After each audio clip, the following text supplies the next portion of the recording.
Okay, thank you everyone for coming.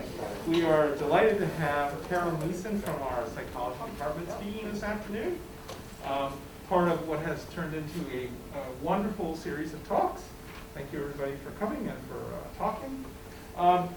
Carolyn was an undergraduate at St. Louis University, and her undergraduate degree is in psychology.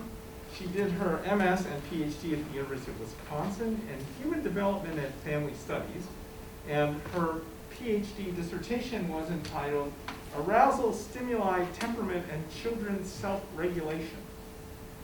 I can think of lots of data I could provide you. I know, right?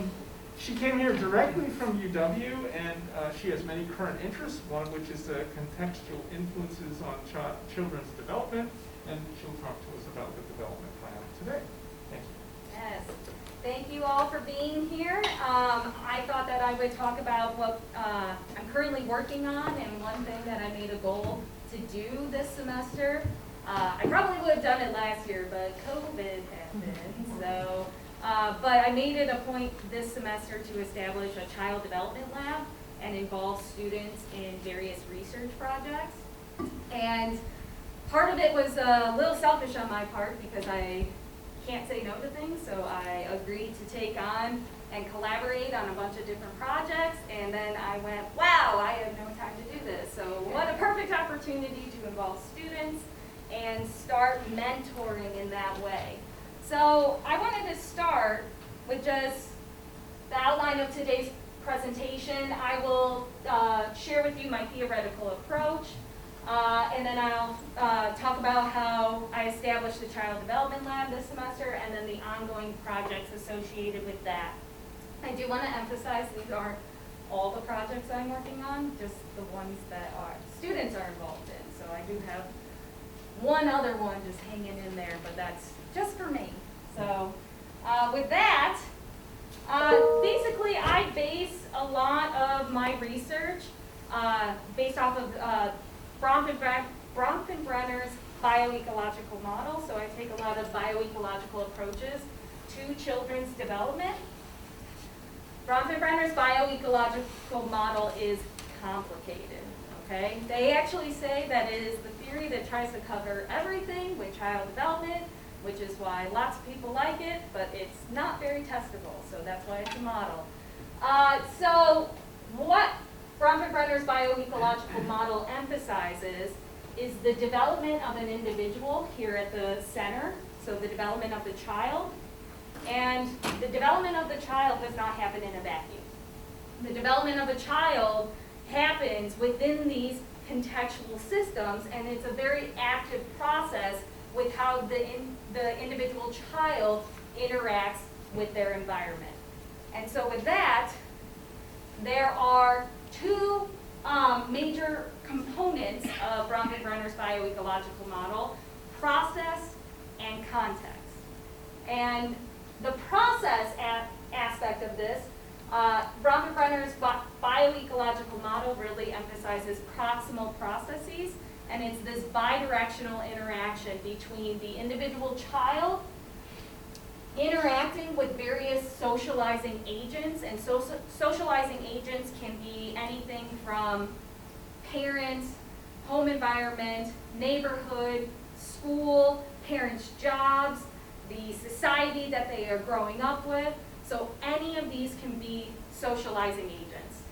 And these socializing agents in turn influence the child, and it's a bidirectional relationship between that.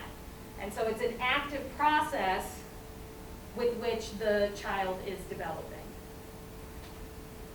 And then these proximal processes are happening within various contextual models, okay? So at the center is the child, and anything that the child directly interacts with can be found within the microsystem, okay? So these are direct interactions that the child is having. So some examples of things that lie within the microsystem are the school, teachers within the school, peers, neighborhood play areas, church groups, health services, families, parents, siblings, everything like that. A child is interacting with many, many socializing agents directly as they develop. The mesosystem is actually not its own contextual system. It is the interaction between multiple microsystem influences. And so teachers and parents can interact together to uniquely influence children's development. Parents and peers can work together to uniquely influence children's development. And so it's the interaction of multiple microsystem influences. Moving outward, we have the exosystem. And the exosystem are indirect influences on children's development. So even though the child might not directly encounter them, they're still having an influence. And one of the biggest things related to the exosystem could be a parent's workplace. So the way that this might work is that a parent's workplace might influence parents' mood or parents' time availability to interact with their child, which then in turn impacts the development of the child. So it's an indirect influence in that way. And then finally, we come outwards to the macro system. The macro system are the greater societal ideologies and attitudes. And so we live within the United States. Within the United States, we hold certain values and ideologies within the United States, and because of those influence how the United States is structured, that in turn is going to trickle down and influence the children's development. Make sense? Okay. Sorry, I feel like I'm teaching right now. But all of this happens in the context of time as well. And time in this way can be generational time, so it depends on the generation that the child is growing up with. It could be actual developmental period time, so at one point is the child experiencing each of these influences as well. And so time has to be considered in the chronosystem right here. Okay, so that's Bronfenbrenner's bioecological model. It is highly used in human development and family studies. Like Chris said, my degree is in human development and family studies, and that's a really interdisciplinary degree, so really emphasizes psychology, but also sociology. And so it's the blend between the two, and that's why we try to understand both the psychological processes, but also the sociological influences that may impact children's development. So, that being said, I have decided to take on several projects that align myself with my theoretical background. And so this semester, like I said earlier, I decided to establish the Child Development Lab, and I did an all-call to the psychology department. It's like, who's interested in obtaining research experience? And so these are the members of the Child Development Lab this semester. Some of them are obtaining independent study credit for participating. Some are just volunteering their time. But all of them are interested in obtaining research experience or interested in child development in general. So, as you can see, there's a lot of members here. And it's hard to put all 10 of these members onto one project because too many cooks in the kitchen. And so what we decided to do is divide our efforts and create teams within the research lab. And so all 10 of these members are divided into 3 separate teams, and they're all working on 3 separate projects. And these particular projects all cover different things. Still cover my research interests and everything, but they cover 3 separate things. Sticky Situations project is probably taking up most of my time right now because it's a pretty involved project, and I'll walk through what that one is.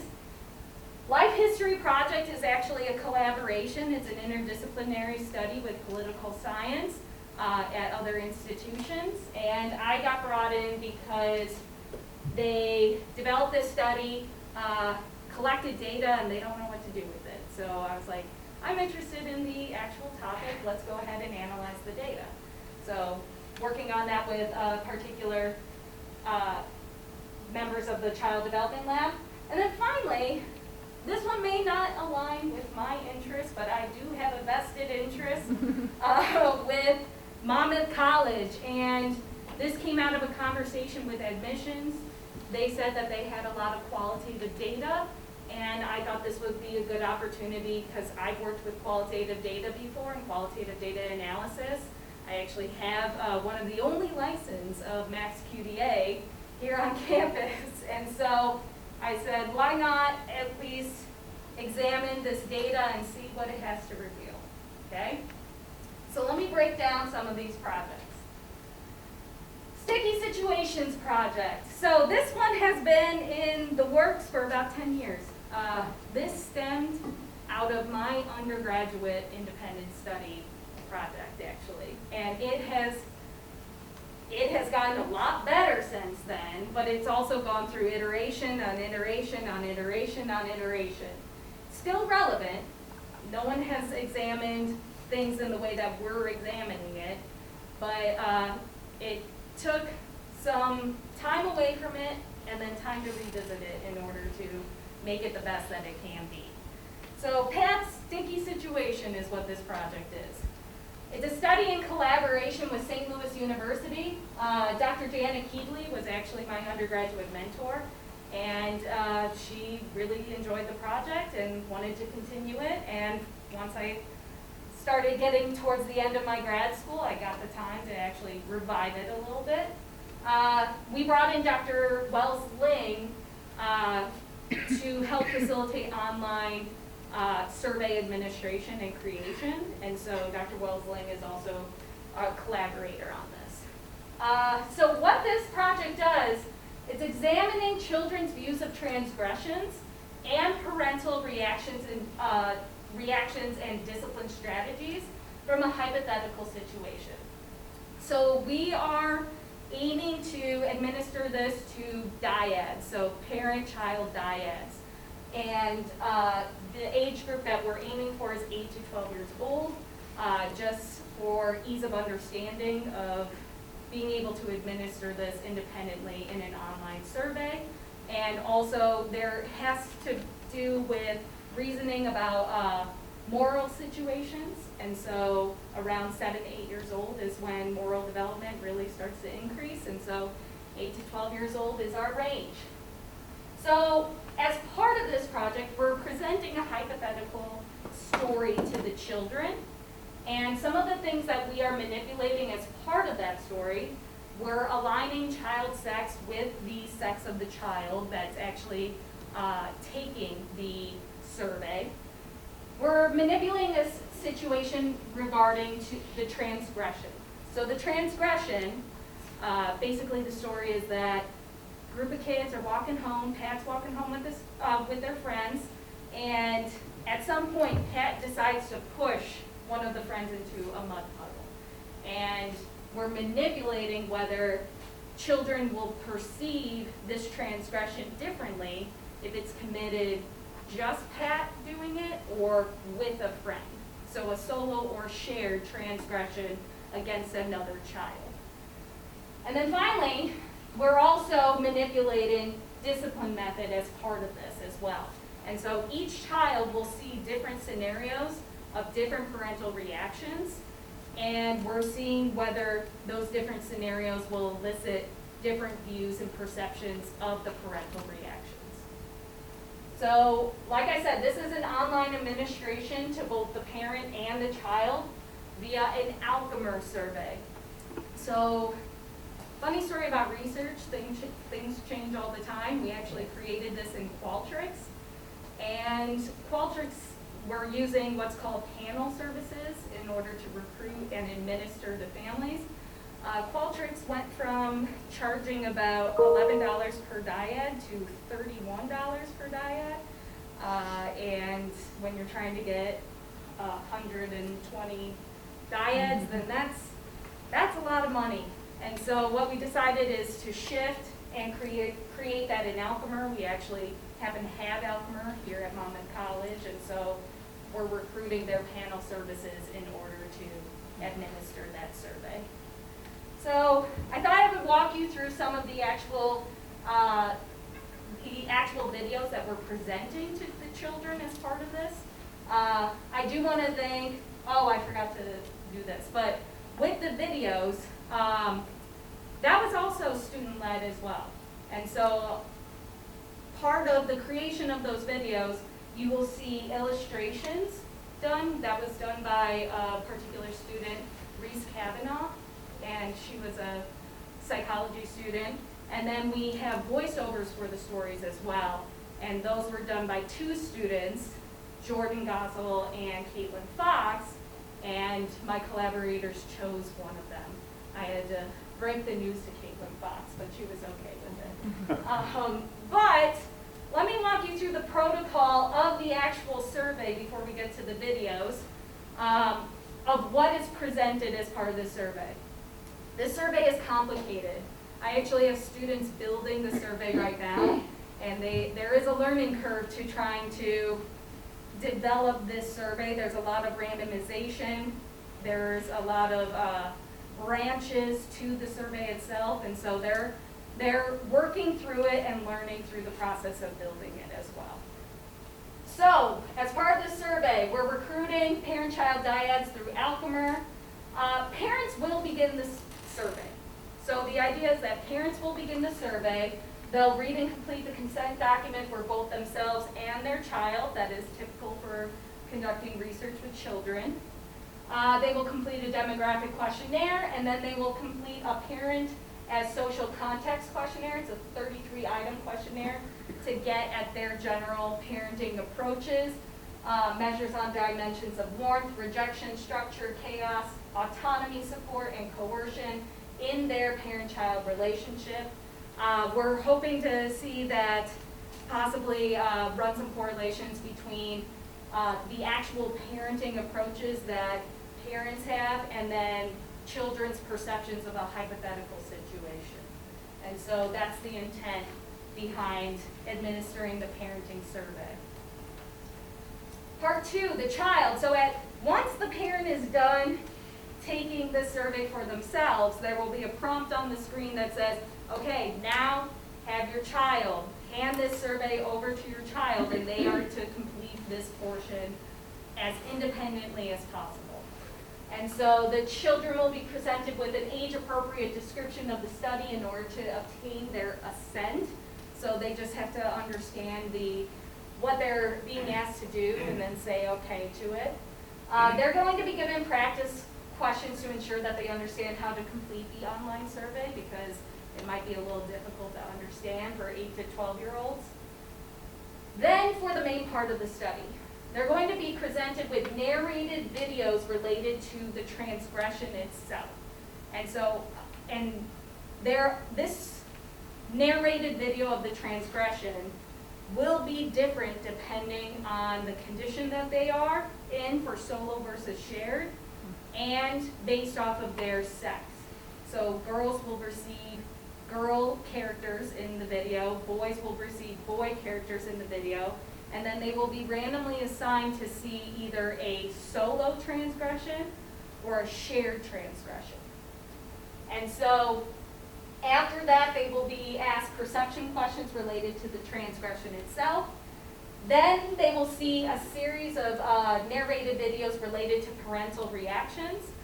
All participants will receive all 4 parental reactions, so they will be presented with a parental reaction and then asked perception questions, parental reaction, perception questions, etc. And then with that, we have created the videos already for the survey. So this is just one example of one. Like I said, so in this particular case, this is Pat as a girl and Pat experiencing a solo transgression. This is the story of Pat's sticky situation. This is Pat. She has a striped blue shirt and has 2 friends. Jamie and Alex. Jamie has a purple shirt and Alex has a green shirt.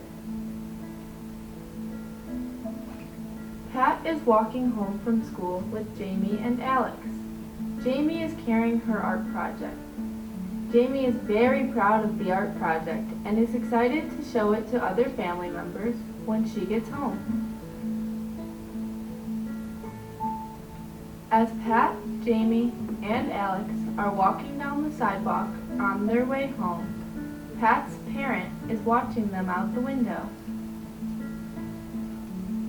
Suddenly, Pat's parent sees Pat push Jamie into a big mud puddle. Jamie falls down, and the art project lands in the mud puddle.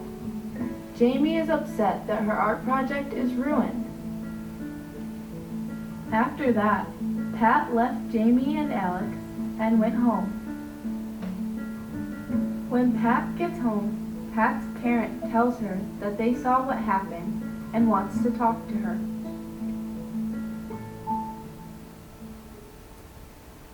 So, like I said, with this video, after the transgression is presented, the children will see a series of transgression-related questions. So the first one they will see has to do with intent.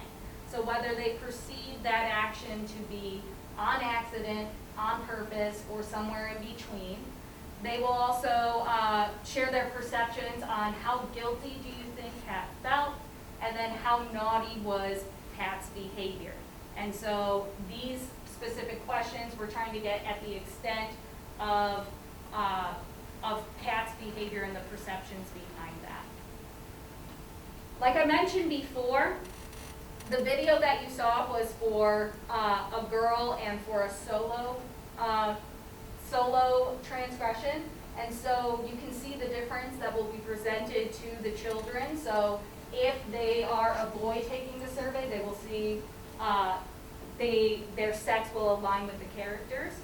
And then this one was the one that you saw with a girl taking the survey. We also have solo versus shared. So in the video and in the story, we'll make it clear that it's Pat and Alex pushing Jamie into the mud puddle. And you can see the difference here as well, the solo versus shared. And we re-emphasize that it's both of them pushing them into the mud puddle in that case. So then, after they're asked the questions related to the transgression, they're presented with 4 parental reactions. And these are meant to reflect possible reactions that various parents can have in relation to their child committing a transgression against another child. And so the first one this is randomly assigned so they're getting the parental reactions in various orders. In this case, the first one is induction. And induction strategies really have to do with reasoning with the child, explaining the reason why it's wrong that Pat pushed Jamie into the mud puddle. Pat's parent says, "I saw you push Jamie into the mud puddle and ruin her art project.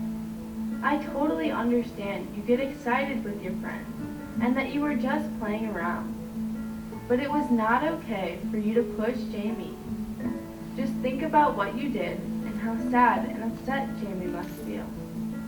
Next time, stop and think about the other person's feelings first, okay?" After her parent finished talking to her, Pat went to her room. So in that particular case, you saw the parent acknowledging the feelings of the child, saying that it was wrong, having the child take the perspective of the other child and how they might be feeling. And so those are strategies that may be related to induction. However, we also have other parental reactions. So we have withdrawal of privileges. So withdrawal of privileges is like grounding a child. So no TV for a week or no video games. And so withdrawal of privileges in that way.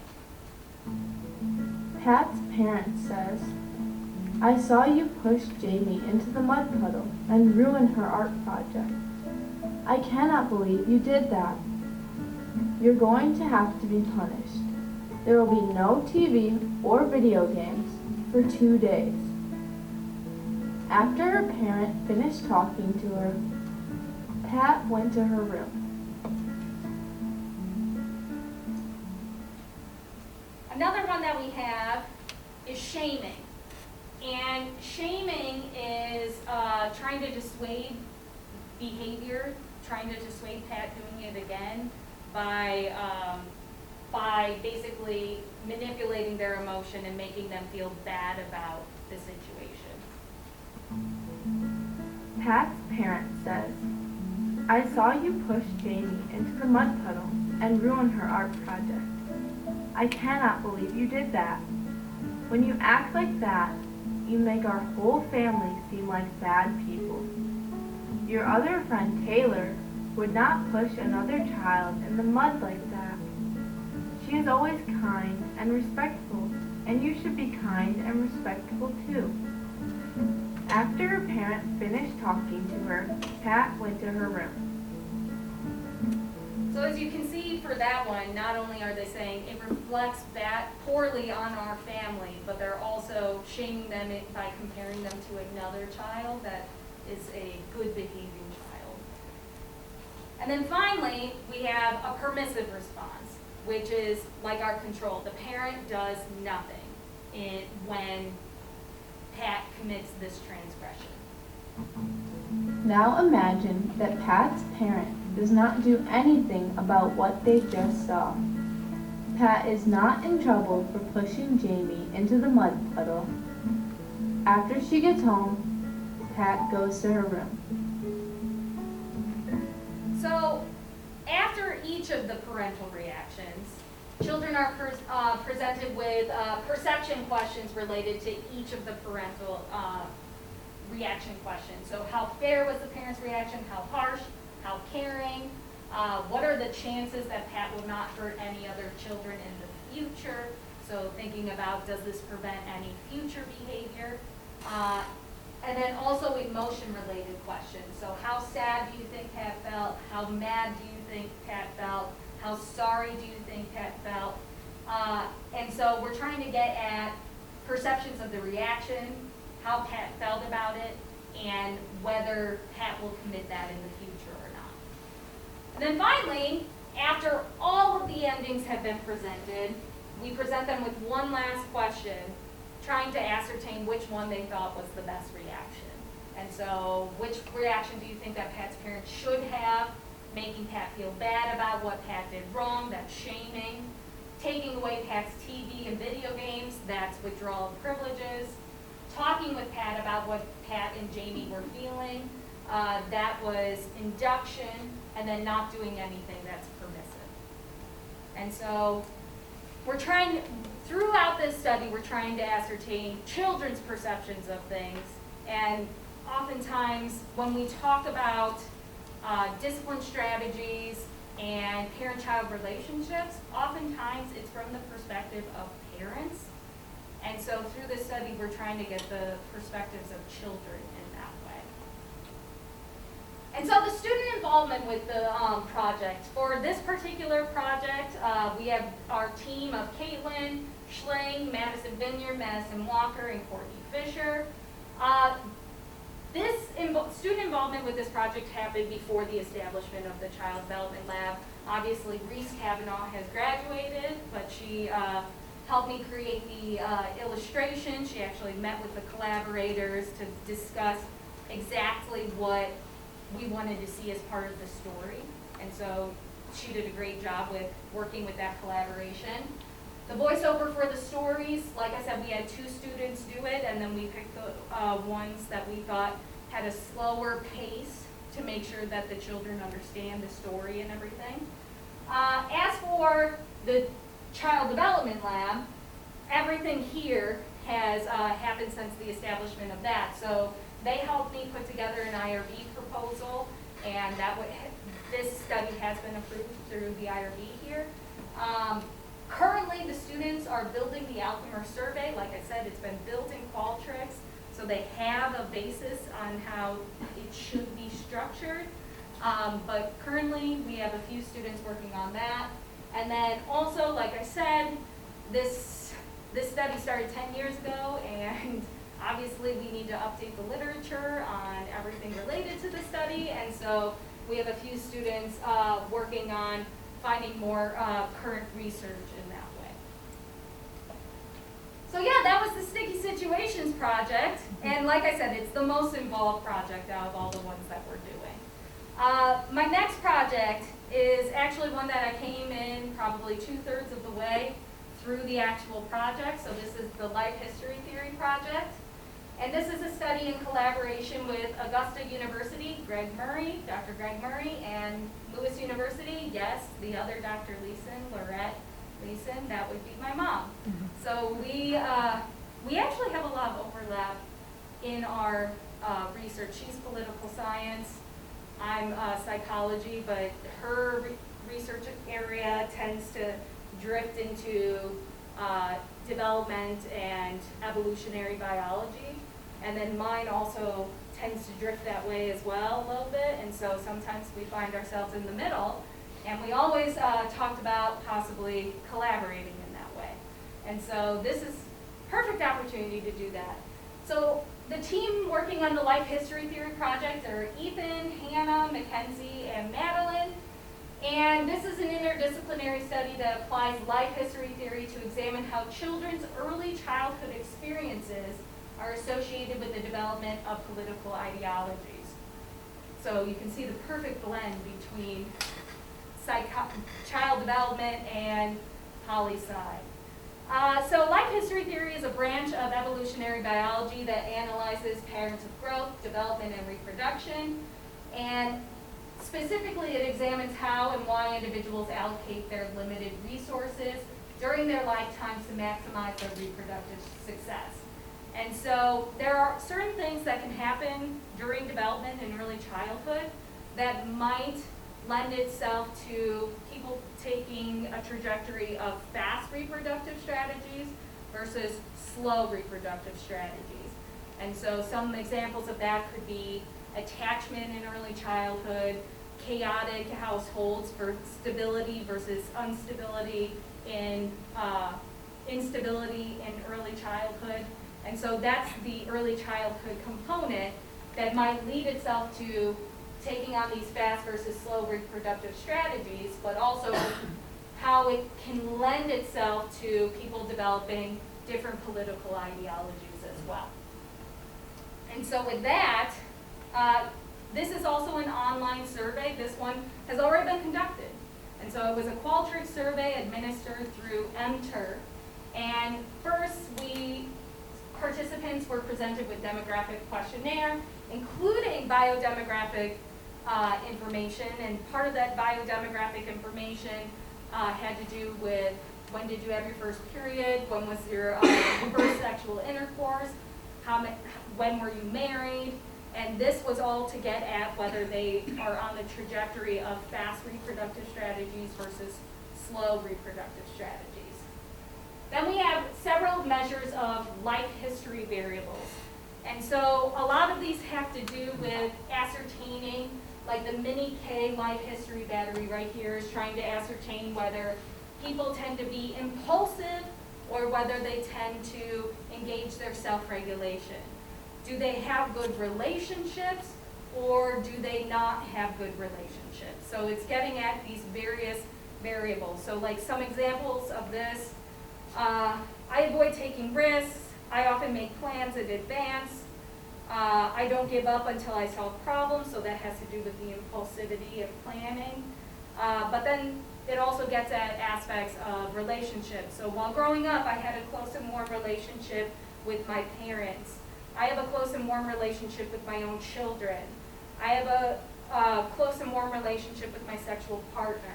And so it's getting at various aspects of relationship as well.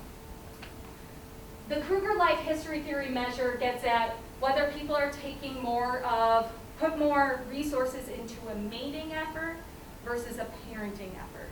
And so some questions related to that. So for people that might put more resources into a mating effort, that could be knowingly pursue someone else's partner, interested in brief sexual relationships, Wears flashy clothes, that's an item on this particular measure. Competitive with peers, flirts often, so these are all people that put their resources into mating efforts, and people that put their efforts into parental efforts, devotes most resources to supporting family, caring and emotionally supportive, prefers to spend time with family, and so those are people that would put more effort into parenting. Kruger stability has to do with your stability growing up. So did you have a good place to live? Did you have a healthy diet? How was your personal safety? And it's on a scale of unstable to stable. The developmental environment unpredictability.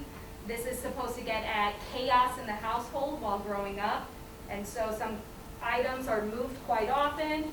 Father was not around, experienced harsh parenting. Life was highly unpredictable. So really getting at the early childhood experience in that way.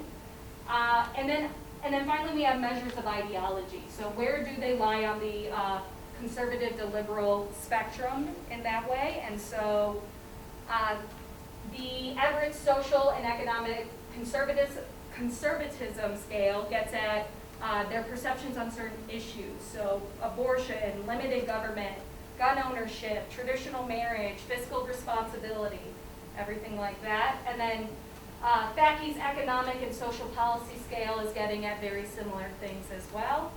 And then finally, we have a religiosity scale because oftentimes religiosity can be connected to political ideology and values. And so that was the life history theory protocol summed up in that particular survey. Now, what are the students doing with this? This is actually a picture of my students with the other Dr. Liesen. The other Dr. Liesen decided to stop by and present on the project because the project existed before I came on. And so she took that opportunity to present the project to the students.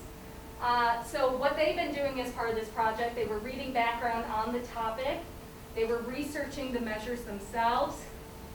They're currently cleaning the data set, and I want to say that it is one of the dirtiest data sets I've ever encountered, and it has taken a lot of time to clean that data set. There's items all over the place. We don't know what happened beforehand. And so what frustrates me is a good learning opportunity for the students. And so they're learning how to make sense of that survey so that we can make it analyzable. And so we finally got to the point where we can start scoring the measures and then analyzing the data. And this data will be analyzed with regression analyses. And I do want to say that's a little bit beyond what we talk about in Stats 201. And so they're going a little more advanced than we typically talk about even in class. And so they get that experience with higher level analyses in that way. And then finally, in my remaining time, really quickly, we have the Monmouth College Admissions Project. And so as part of this project, it's an examination of qualitative data about the strengths and weaknesses of Monmouth College for admitted students, both enrolled and non-enrolled. And I thought that a lot of people would like to see our preliminary data. So as of yet, we have coded 40 responses out of the 121 responses. And so students or admitted students, and it has students that both enrolled in Monmouth and decided not to enroll in Monmouth. They were asked the question, what do you believe are Monmouth College's greatest strengths and weaknesses compared to other colleges on your list? We are conducting a qualitative thematic analysis. We did an initial pre-coding for general themes, and then once we created initial categories surrounding those themes, we're currently doing a full coding process using MaxQDA, which is a qualitative analysis software. It helps us visualize the codes for each of the responses. I wish I took a screenshot of the full Max QDA, but my students have the little thing, so they're working on the coding right now. But thus far, after 40 responses, this is what we have developed. So you can see that it's organized into various buckets. That's what I like to call them. They're organized into various buckets. The first main bucket is weaknesses, and the second main bucket is strengths. And from there, we created little sub-buckets depending on what people were saying about the strengths and weaknesses of Monmouth College. So you might see that for some weaknesses, some of the very frequent ones happen to be campus, academics, but I do want to highlight there's 29 total weaknesses listed, and they were asked to respond to both strengths and weaknesses. Most people highlighted the strengths, so we have 67 codes versus 29 codes so far. Don't want to make any conclusions about that yet. But some of the strengths of Monmouth College. Admissions, a lot of people like the communication and support for admissions. Some people highlighted the relationships, the close-knit relationships. The atmosphere on campus, athletics, warmth of the faculty, students, and staff, and academics related to class size, academic support, programs, and reputation. And so there are a lot of strengths and weaknesses, and we're still working on coding these. So our ultimate plan is to visualize the data, interpret the data, and then ultimately present the data to the admissions team for what we find and everything. And I do want to highlight our team is Sam, Maggie Wingo, and Kaylee Human. Okay, so I know I'm a little over time. I'm sorry. I do this in class all the time too. Horrible at time management. But I do want to highlight this. You might be wondering why this looks different than all the other slides. This was my research talk when I applied for a job here. And so this was my intention behind my research at Monmouth College when I applied for this job. And so I like to say I hope I'm living up to it, because my goals were to use research as an opportunity to mentor students, involve students in the research process, study design, data collection, data analysis, reporting of results. I also aim to supervise undergraduate research projects, which I do every semester as part of our senior research projects for Site 420. And then also opportunities for interdisciplinary collaboration. I'm starting to do that with the Life History Theory project, but I would love to do that more with various departments here at Monmouth College as well. So, sorry I'm a little over time, but thank you so much.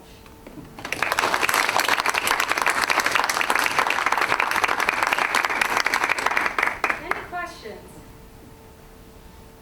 Chris? Can you explain what you mean by fast versus slow reproduction? Yeah, so fast versus slow reproductive strategies. A lot of that has to do with a biological impulse to reproduce. And so some, especially for those, the idea behind that is for children that grow up in chaotic household, unstable household, the theory states that for those that are experiencing that instability, there's a biological impulse to reproduce at an earlier age. So have kids early. Have kids early, have more kids early, and just, that's that biological impulse. Now for children growing up in a stable environment, that impulse isn't there as early. So they might go through puberty later, they might have their first sexual intercourse later, they might get married later. And that's because they don't have that biological impulse to reproduce right away. Yeah. And so what's the hypothesis of how that may correlate to the political ideology? So the idea is that people that are on the trajectory for slow reproductive strategies tend to be more conservative. Are there parallel kind of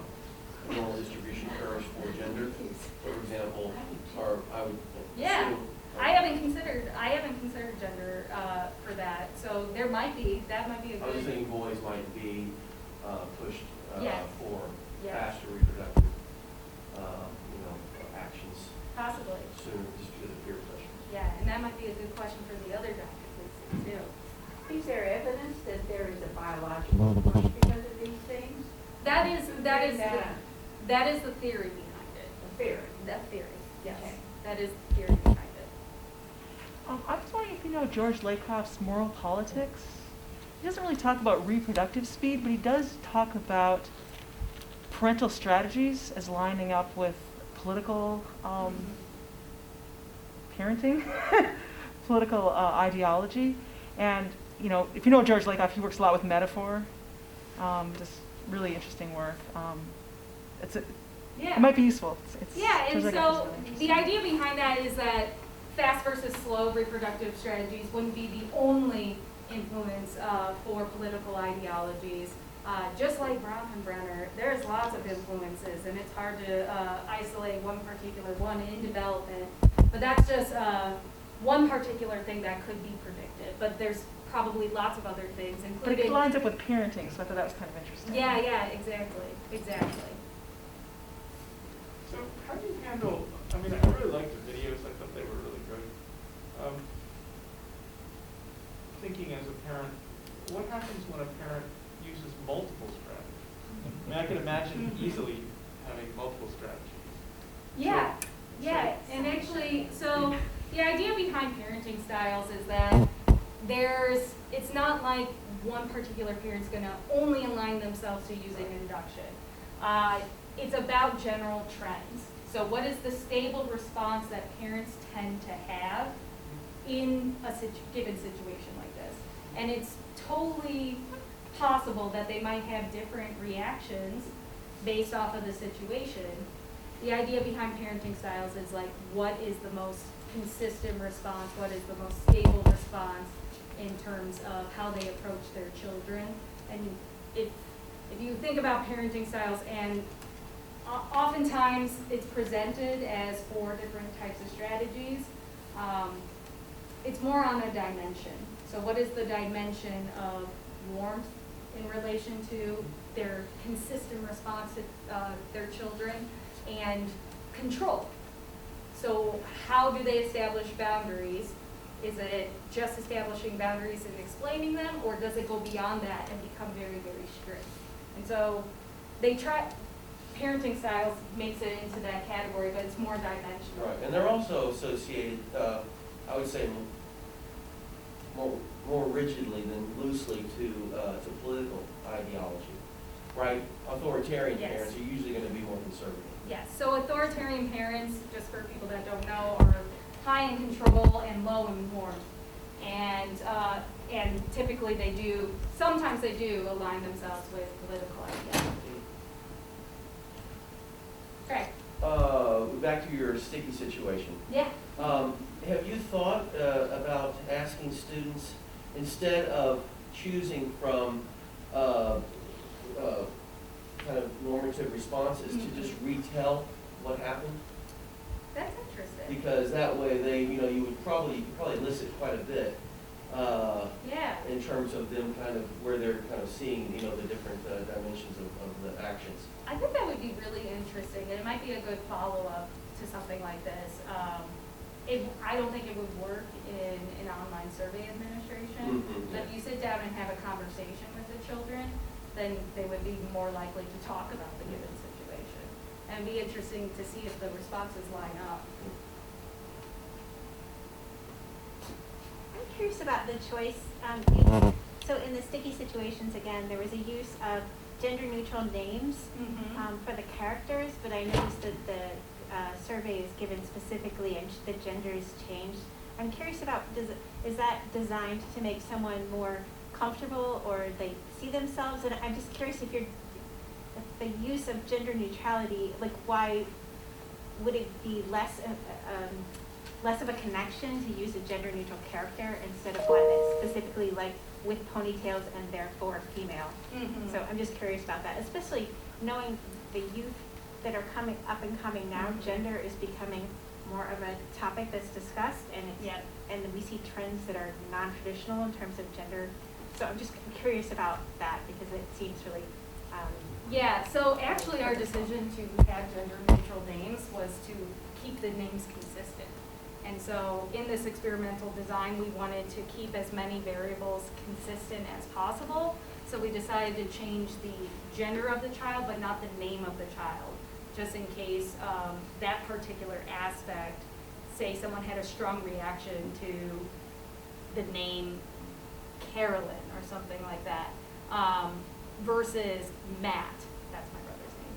But, and when you're doing experimental designs like that, the reason why we kept every aspect of the story consistent, minus the ones that we were specifically manipulating, it's because we want to make sure it's that variable that's having that effect. So that's why we wanted to keep the names consistent, but change the actual sex of the child. Does that make sense? Changing the sex is just to get better identification. Yes, yes. We wanted the sex of the child to align with the actual sex of the child taking the survey. It's actually, the manipulation of the actual video itself is not what we're looking at. We're looking at the sex of the child participant, and we didn't want to create any false manipulation of showing them an opposite sex character.